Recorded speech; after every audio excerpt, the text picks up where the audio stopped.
ஓடி போய் இஸ்ரவேல் ஒரு பெண்ணுக்காக ஊழியம் செய்து ஒரு பெண்ணுக்காக ஆடு மேய்த்தான். வாக்குத்தத்தம் இருக்கு. எகிப்திலிருந்து கைப்பிடித்து அழைத்தது முதல் உன் தேவனாயிருக்கிற கர்த்தராகிய நான். அப்போ நீ ஏன் சித்தெல்லாம் செய்யணும் யாக்கோபே. நான் உன்னை ரட்சித்ததெல்லாம் நீ எவ்வளவு சிம்பிளா மறக்கிற. நான் உனக்கு தந்த வாக்கு தத்தங்கள் எப்படி இருக்கு. ஆனா உன் மாம்சமும் மனசும் ஒண்ணு விரும்புது. ஏன்னா ராகேல பார்த்ததுமே இவருக்கு பிடிச்சிட்டு. யாக்கோபே உன்னை உருவாக்கினவரும் நீ. யாக்கோபே நீ பூச்சியா இருக்கும் போதே நான் உன் கையை பிடிச்சிட்டேன் தெரியுமா. இன்னைக்கு நீ ஸ்மார்ட்டா இருக்கிறதுனால ராகேலுக்கு ஒண்ணு பிடிக்குது. ஆனா நீ டாட்டா இருக்கும் போதே எனக்கு ஒண்ணு பிடிச்சது. ஆமாவா இல்லையா? அப்படித்தானங்க. ஒரு ஸ்கேண்டல் என்ன தெரியுது பாருங்க. என்ன தெரியுது? ஒண்ணு நீ டாட்டா இருக்கும் போதே உனக்கு என்ன பிடிச்சிட்டு. ஆனா ராகேலுக்கு நீ அப்படியே மறந்துட்டே. வாக்கு தத்துவம் உன் மேல இருக்கு, எல்லாமே உன் மேல இருக்கு. உனக்கு ஒரு தேவன் இருக்கிறார், உன் வாழ்க்கையை நிர்ணயிக்கிறவர் அவரு. நீ என்னடா நான் செய்யறது ஃபுல்லா.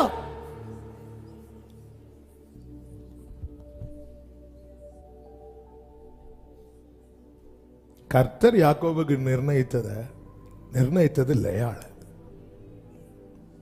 ஆனா லேயாள் யாக்கோபுக்கு பிடிக்கல. ஏன்னா கர்த்தர் அந்த லேயாள் வழியாக யார் பிறக்கிறா? யூதா வம்சத்தில் யார் வாரா? இயேசு. இது ஆதி முதல் நிர்ணயிக்கப்பட்டது.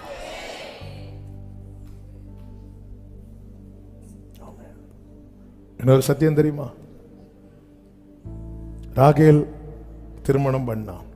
கானானுக்கு போகிற வழியில ராகேல் அவுட்.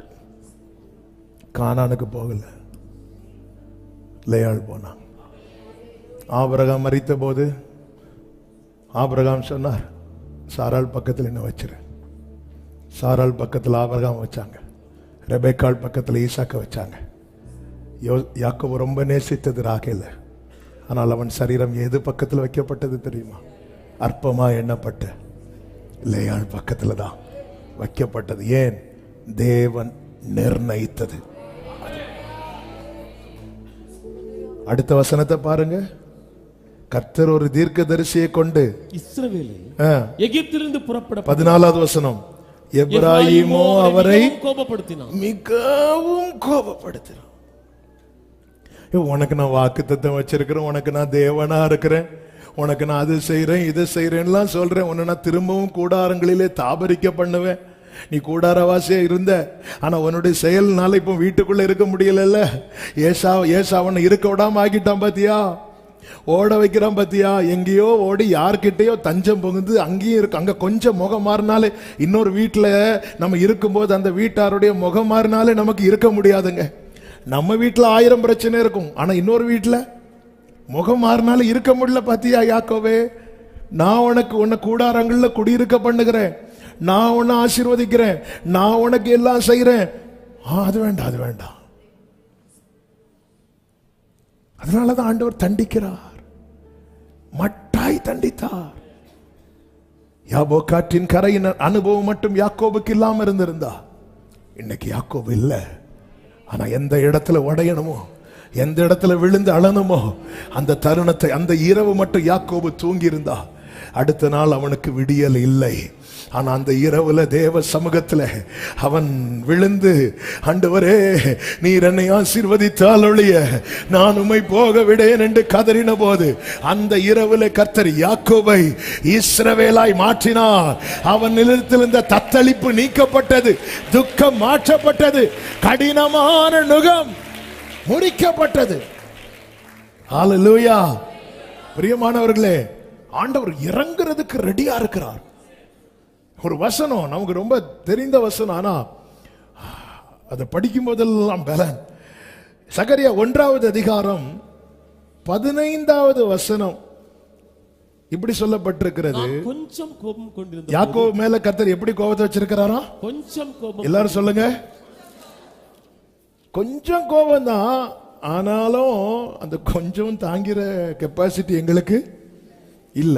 ஆண்டவர் ஏசாயா 54 என்ன சொல்வார்? சிறுமைப்பட்டவளே, பெருங்காற்றில் அடிபட்டவளே, தேற்றர வட்ட வேலை. யாரை பார்த்து சொல்றாரு தெரியுமா? இமைப்பொழுது கைவிட்ட போது நிலைமைய பார்த்தீங்களா? இதை ஒரு நாள் படிக்கும் போது ஆண்டவரை பார்த்து பாடினேன். இமைப்பொழுதும் முகம் மறைத்தாலும் என்னால் வாழ முடியாது. ஆண்டவரே, யாக்கோபை இமைப்பொழுது கைவிட்டு திருப்பி கையை பிடிக்கும் போது யாக்கோபு அங்க இருந்தான். என்ன நீங்க கைவிட்டு கை பிடிக்கலன்னு பார்த்தா நான் இருக்க மாட்டேன் ஆண்டவரே. அதனாலதான் ஆண்டவர்கிட்ட அடிக்கடி சொல்ற வார்த்தை, விட்டுறாதீங்கப்பா, விட்டுறாதீங்க. இமைப்பொழுதும் முகம் மறைத்தாலும் என்னால் வாழ முடியாதையா, இரவும் பகலும் என் கூட இருந்தென்னை நடத்தி செல்லுமையா, இரவும் பகலும் என் கூட இருந்து நடத்தி செல்லும். ஆண்டவர் இதை சொல்லும் போது எப்படி சொல்றாருன்னா, இந்த 12வது வசனத்துல ஒரு தூதன் கேட்கிற ஆண்டவர்கிட்ட, ஆண்டவரே எந்த மட்டும் இறங்காது இருப்பீர் ஆண்டவரே. ஹல்லேலூயா. பிரியமானவர்களே, தூதர்களே பரிதாபப்படுறாங்க பாருங்க யாக்கோபுக்கு ஒரு கஷ்டம் வரும்போது. அப்ப யாக்கோபு ஆண்டவருக்கு எவ்வளவு ஃபேவரட் பாத்தீங்களா? இஸ்ரவேலன் ஜனமே என்றும் இடறிட. கொஞ்சம் கவனிங்க, இயேசுவை பிடிக்க வரும்போது இயேசுவை சுத்தி எத்தனை தூதர்கள் நின்னாங்க தெரியுமா? இயேசுவை நைட்டு பிடிக்க வந்தாங்கல்ல, இயேசுவை சுத்தி எத்தனை தூதர்கள் நின்றாங்க தெரியுமா? 12. ஒரு லேகியோனா எத்தனை? 6000. 12 லேகியோனா 72,000த்துக்கும் அதிகமான தூதர்கள் நிக்கிறாங்க. எவ்வளவு ஃபீல் பண்ணிருப்பாங்க. அப்ப அதே போல இங்கே அவருடைய ஜனம் கஷ்டப்படும் போது தூதர்கள் சுத்தி இருந்து ஃபீல் பண்றாங்க. ஒரு தூதன் கேட்கிறான், எந்த மட்டும் இறங்காது இருப்பீரப்பா? நீர் கோபம் கொண்டிருக்கிற எருசலேமின் மேலும் யூதா பட்டணங்கள் மேலும் எந்த மட்டும் இந்த 70 வருஷமா, இத்தனை வருஷமா, இந்த 18 வருஷமா, இந்த 38 வருஷமா, இந்த 40 வருஷமா ஆண்டவர் சொல்றாரு, நான் எருசலேமுக்காகவும் சீயோனுக்காகவும் மகா வைராக்கியம் கொண்டிருக்கிறேன். இந்த வேர்டை நல்ல கேளுங்க, மகா வைராக்கியம் கொண்டிருக்கிறேன். சொல்லிட்டு தான் சொல்றேன், நான் கொஞ்சம் கோபம் கொண்டிருந்த போது சுகமாய் வாழுகிற புறஜாதிகள் பேரில் நான் கடும் கோபம், ஆகையால் மன உருக்கத்தோட. புரியும்படி சொல்லணும்னா, உங்க பிள்ளைய நீங்க கோபத்துல அவங்க பண்ண ஒரு செயல்னால உங்களுக்கு கோபம் தாங்க முடியாம ஓங்கி படபடான்னு அடிச்சிட்டீங்க. நீங்க அடிக்கும் போது ஒருத்தங்க அதை பார்த்து சந்தோஷப்படுறாங்கன்னு வைங்களேன். உங்க பிள்ளைய நீங்க கோபத்தில் அடிக்கிறீங்க, உங்க பிள்ளை வலியில துடிக்கிறான், அதை ஒருத்தங்க பார்த்து ரசிச்சிட்டு இருக்கிறாங்கன்னு வைங்களேன். அதை நீங்க பார்த்துட்டீங்க. அதை பார்த்தது உங்களுக்கு எப்படி இருக்கும் தெரியுமா? 2 காரியம் வெளிப்படும். ஒன்று, அவங்க மேல கோபமும் பிள்ளை மேல இரக்கம். அதுதான் இங்க நடக்குது. எப்படி உங்க பிள்ளைய நீங்க போட்டு அடின்னு அடிக்கிறீங்க, கோபம் தாண்டும். அவர் அடிக்கட்டும், நல்லா அடிக்கட்டும், நல்லா அடிக்கட்டும், அவங்களுக்கு அவ்வளோ சந்தோஷமா இருக்கும். ஆனா உண்மையால அந்த தகப்பனுக்கு அப்படி பிள்ளை அழுவத, நம்ம பிள்ளைங்க அழுகிறத ஒருத்தங்க பார்த்து ரசிக்கிறாங்கன்னா நம்ம மனசு அடுத்த செகண்டே அவங்கள வெறுக்க ஆரம்பிச்சிடும். இது சத்தியம், இதுதான் உண்மை. நம்ம பிள்ளைங்க அழுறதையோ, நம்ம பிள்ளைங்களுக்கு ஒரு கஷ்டத்தை இன்னொருத்தங்க பார்த்து ரசிக்கிறாங்கன்னா அது யாரா இருந்தாலும் சரி அடுத்த செகண்ட். ஏன்னா அந்த உறவுங்கிறது அப்படிதான். ஹல்லேலூயா. இங்க அதான் நடக்குது. அதான் அவர் எப்படி கொண்டார, மகா வைராக்கியமா சொல்லிட்டு அந்த சுகமாய் வாழ்கிற, எப்பாடா ஏய் ஆட வெட்டு, அதை வெட்டு, இதை வெட்டு, அங்க பாரு யாக்கோபு அழுதுட்டு இருக்கிறான், ஜாலியா இருக்கலாம். வந்துச்சு கோபம். யாக்கோவுக்கு மேல அவருக்கு எப்படி கோபம் வந்துச்சா? கொஞ்சம் கோபம். யாக்கோபு கஷ்டப்படுறத பார்த்து ரசிக்கிற புறஜாதிகள் மேல எப்படி கோபம் வந்துச்சா? கடுங்கோபம். அவங்க மேல கடுங்கோபம் வந்ததும் கர்த்தர் யாக்கோபுக்கு என்ன செய்தார் தெரியுமா?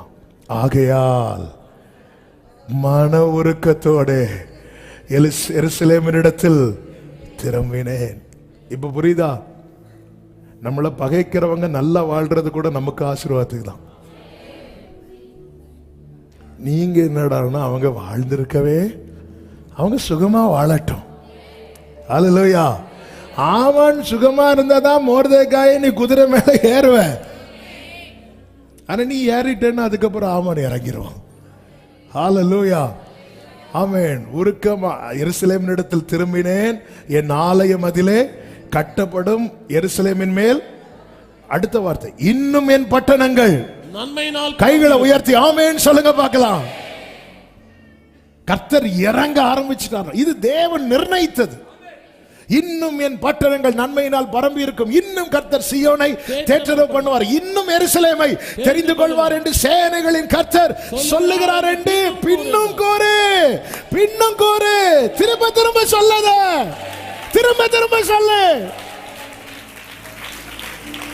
70 வருஷம் கஷ்டப்பட்டு இருக்கிற பட்டணம் திரும்ப எழும்புவாங்க. ஆமென். ஆண்டவர் சொல்ல திரும்ப. இதான் யாக்கோபு, இது தேவன் நிர்ணயித்தது. அவ்வளவுதான். எல்லாம் நடக்கணும்னா 2020 நடந்திருக்கணும் பிரதர். கிடைக்கணும்னா 2022 கிடைச்சிருக்கணும். இனி நீ யாரு என்பதை மறக்கிற. நீ தள்ளி நிற்கிற புறஜாதியான் அல்ல, நீ பக்கத்தில் நிற்கிற அவருடைய பிள்ளை. யாக்கோபே, இஸ்ரவேலே, இவைகளை நினை.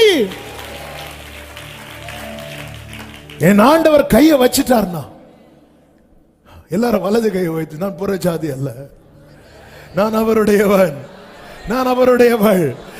சத்தமஸ், நான் புறஜாதி அல்ல, நான் யாரோ அல்ல, நான் அநாதை அல்ல, நான் அவருடையவன். ஹல்லேலூயா. ஆமென். ஹல்லேலூயா. அதனாலதான் தீயையும் தண்ணீரையும் கடந்து வந்தோம். எங்க கொண்டு விட்டார் தெரியுமா?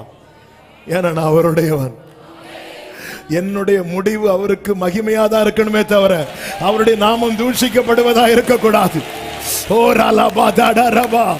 உங்க வாழ்க்கைக்கு ஒரு முடிவு இருக்குல்ல, அதுல கர்த்தருக்கு மகிமையாதான் இருக்கணும். கர்த்தருடைய நாமம் தூஷிக்கப்படுவதற்கு ஏதுவா இருக்காது, இருக்க விட மாட்டார்.